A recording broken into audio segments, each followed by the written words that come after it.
Don't niche down. I know everybody tells you to niche down, but you'd be much better off creating your own market so that you don't have any competition. You need to set up your business online to where when people think of having a specific problem solved, they think of you first. Today, I want to break down exactly how you can create your own market. What's up, people? I'm Chris. Welcome to my channel, and I love helping micro founders become the best version of themselves and create a profitable online company without having a massive team. Now, today I want to break down why you need to create your own market. I heard this quote from Naval Ravikant, and I repeat it all the time. I heard it years ago, and it just stuck with me forever. When you are in business, you want to be something that's unique. You want to be something that stands out and then have experience. When you're that kind of person, you have that thing, that's like the sweet spot of your life. I think this is the hardest thing to find, but also the most rewarding. Like, think about it this way. You want to be so good at one thing that people immediately think of you when that problem is being brought up in the conversation randomly, or if they're out with friends and people start talking about it, you should be top of mind. That's how good you want to be. And you want to be specific, right? If you niche down how people tell you to, that's not the same thing as creating your own market. Creating your own market is setting yourself up to where nobody can compete with you. That combination of your skill set and experience makes it to where nobody else can have the same skills and the exact same experiences as you. That's what makes you stand out. This is going to become even more important now with AI popping up everywhere in every product and everything. Now that we have AI, a lot of older tasks and small menial things that we used to hire people for, people won't get those jobs anymore. AI will take that part over. Now, I don't think the bigger jobs and maybe long term, but you get what I'm saying.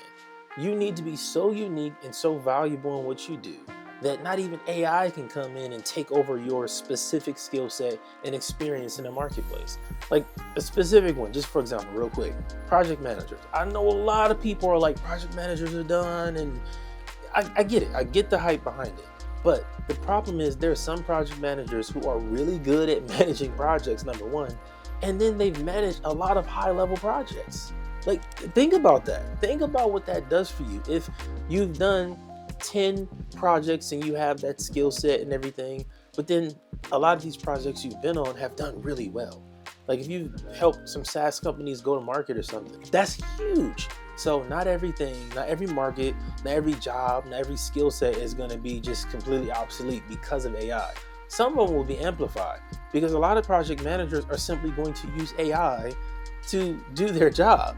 Now, when you combine AI with skills and experience, then you really are on a whole different level.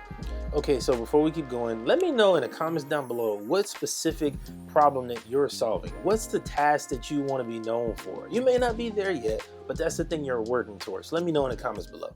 Okay, I want to present to you my concept called P.A.S.S. Problem, Audience, Solution, Serve. And we'll go through everything, and this is the specific concept that I've used that's really helped me a lot in my own business right now. First, we have problem. When I say problem, you need to be solving a problem. That's how you make money and all of that stuff. Yeah, but you got to be really specific in the problem that you're solving. If I say I help businesses get leads, I need to be specific about the kind of leads I'm getting them, how I get those leads. All of those details are very, very important. Just saying I generate leads is not nearly enough. You need to be very, very specific. Is it landing pages? Is it Facebook ads? Is it influencer campaigns? It's a lot of ways to get leads. How are you solving the problem that you're solving? That's the problem part. That's the P. Get specific on this. Then we have audience. That's who you're solving the problem for. Now, you choose the problem first because choosing the problem is kind of the easy part compared to who you solve it for.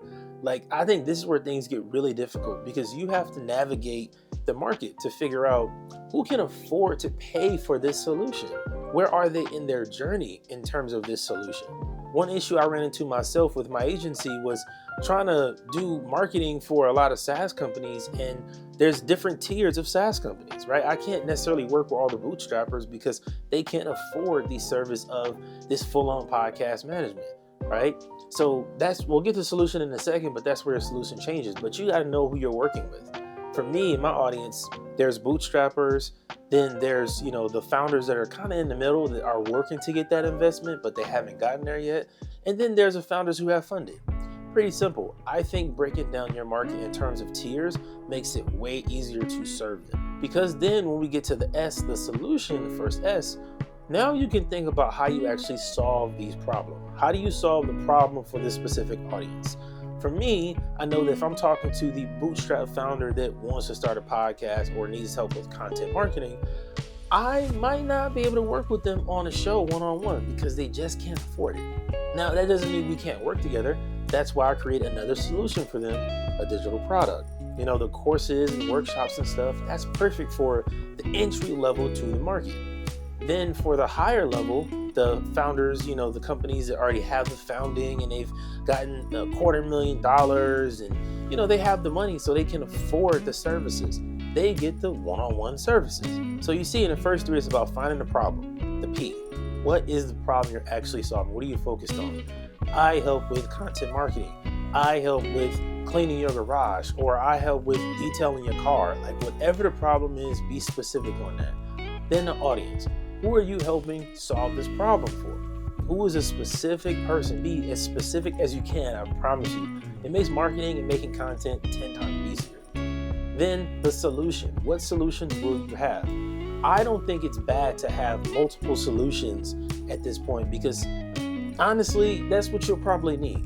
You know, having a high level one-on-one service and then having a digital product, just those two is a really, really good way to start because then pretty much every person you talk to, you can provide a solution to them regardless of where they are. Now, the last S is serve. This is literally the most important thing because if you service the clients you have at a high level, they then promote you to other people. Like a lot of agencies literally thrive off of simple referrals.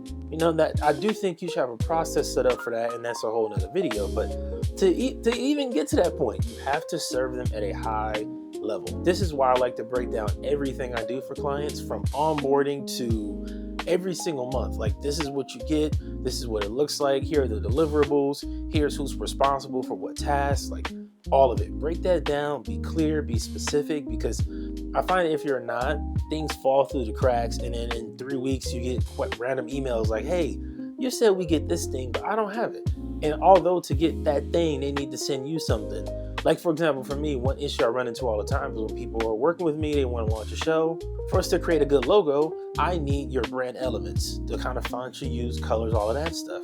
So I have to have it in my onboarding to make sure I get all those details from them as soon as possible so I can work on the show logos. Simple. Now, if I don't ask them for the details of their brand, they don't send it to me. And when they don't send it to me, I can't make the logo. I can't look at them and say, hey, you didn't send me the stuff because I never asked. That's why you have to have a whole process.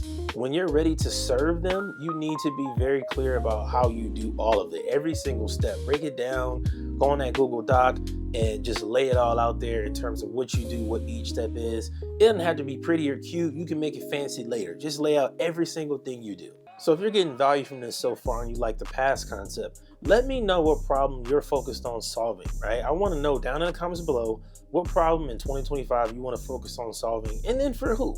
Who is it you're trying to work with? Let me know down in the comments below. If you're a founder that's just getting started, one of the best things you can do is create your own market.